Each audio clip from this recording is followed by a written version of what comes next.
I'm not worried about the economy. I'm not worried about disease and devils and demons.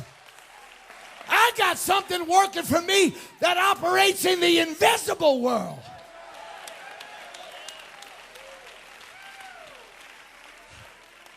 Yeah, you can sit down. I'm going to get to my sermon in a second. In tribulation, you can triumph. In disaster, you can have deliverance. In despair, you can have hope.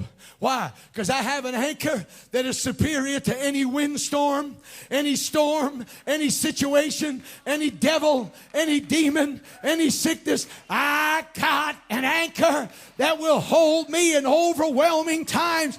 And the anchor's got 2 words on it. Now you can shout. Oh, you politicians, you ready? Now we're going to shout right now. The anchor's got 2 words on it. And here's what makes you victorious. But God.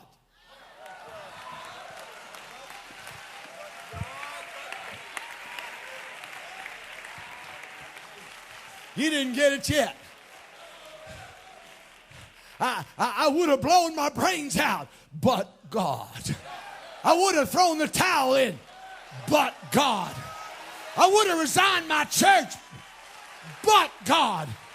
I wanted not to pray anymore, but God.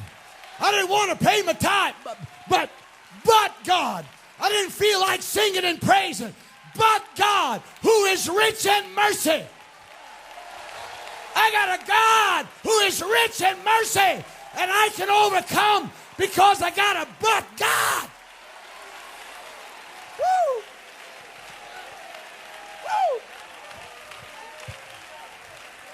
Woo! You can sit down. I'm just going. My prophet Isaiah says, when the enemy comes in, what's the rest of it? You know what? Why don't we just do it the other way? Because there's really no punctuation in that Hebrew literature. We always say, when the enemy comes in like a flood, comma, the Lord will raise up a standard. Let's move the comma. When the enemy comes in, comma, like a flood, the Lord will just raise up a standard.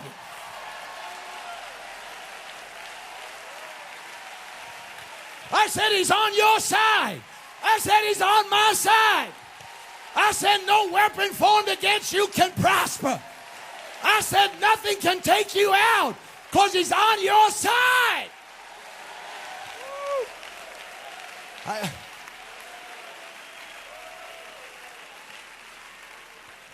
Now watch.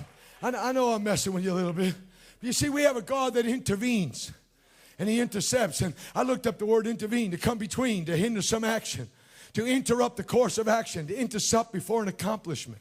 We have a God who intervenes, who steps in, who upsets hell's apple cart. Now, that's not a bad word, is it? No, hell's apple cart. I'd like to use some of the words the Bible uses. Boy, you'd really have a time.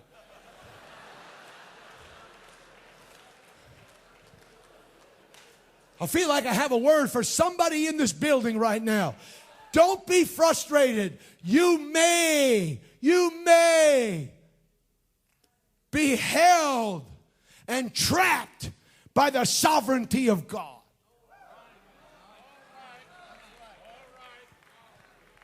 There's too many of us holy rollers always wanting to get out of this and get out of that and deliver me here and snatch me out of here and take me out of here. I think God is looking for some people that have some dedicated diligence that'll say, well, if you don't take me out, you'll take me through. Because you got a greater testimony when you go through than when God snatched you out.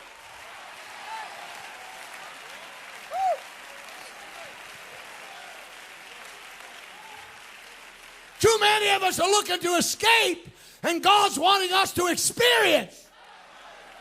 Too many of us want to be delivered, and God wants us to discover. You're not getting it yet. Don't you get it?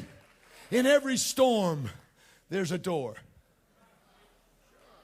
In every problem, there's a passageway.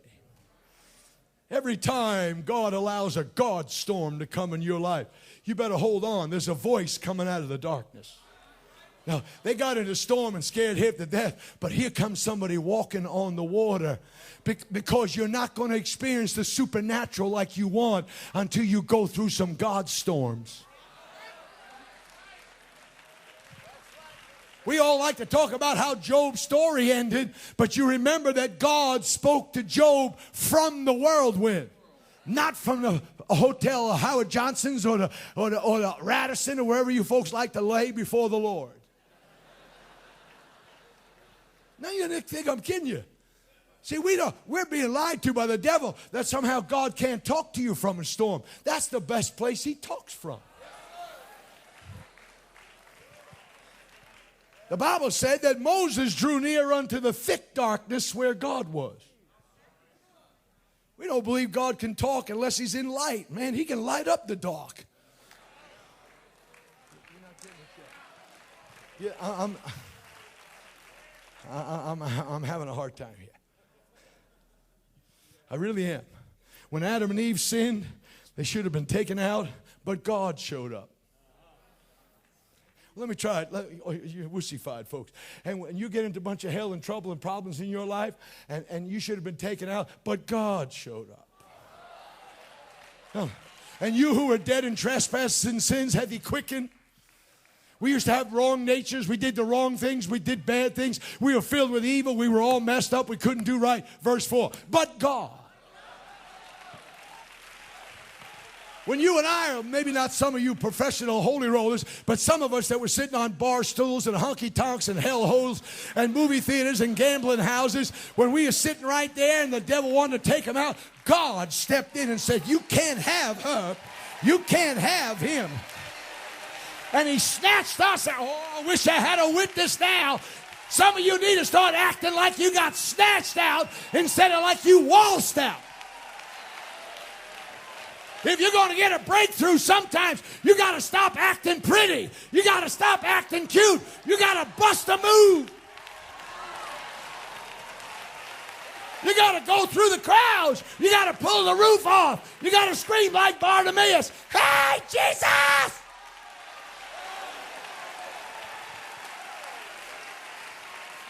Some deliverance, Reverend, has to come when you look bad. Sit down. Sit down. I know where I'm going. I wrote all this stuff. I know where I am. Now, if you think I'm going to preach my guts out to resurrect the dead, you're out of your mind.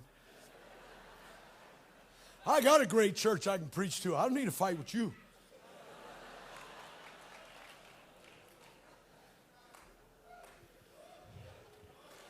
What God is trying to do in this conference, I think, now I could be wrong, I think, God is trying to do what he said in Psalms 138. He will perfect that which concerneth me. See, the problem is we don't have the courage to name the that.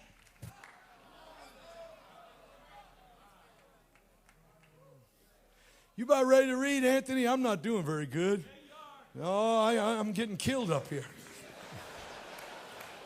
And Abraham journeyed from thence toward south country and dwelt between Kadesh and Shur, and so journeyed to Gerar. You got it. Keep going. And Abraham saith unto Sarah his wife, she is my sister. And Abimelech king of Gerar sent and took Sarah.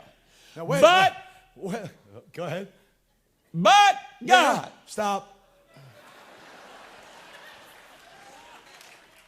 Now, you're not getting it yet. Abimelech was a bad dude. He was the king. He was the hot dog. He was the big kahuna. He snatched his cat's wife because the guy's a liar. That's the way people of God usually are. Oh, wait, am I in the Bible?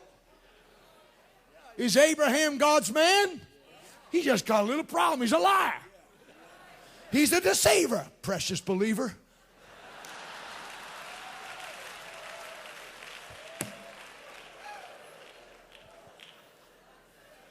See, the difference between church folks and God is church folks throw liars out. God gives them another chance.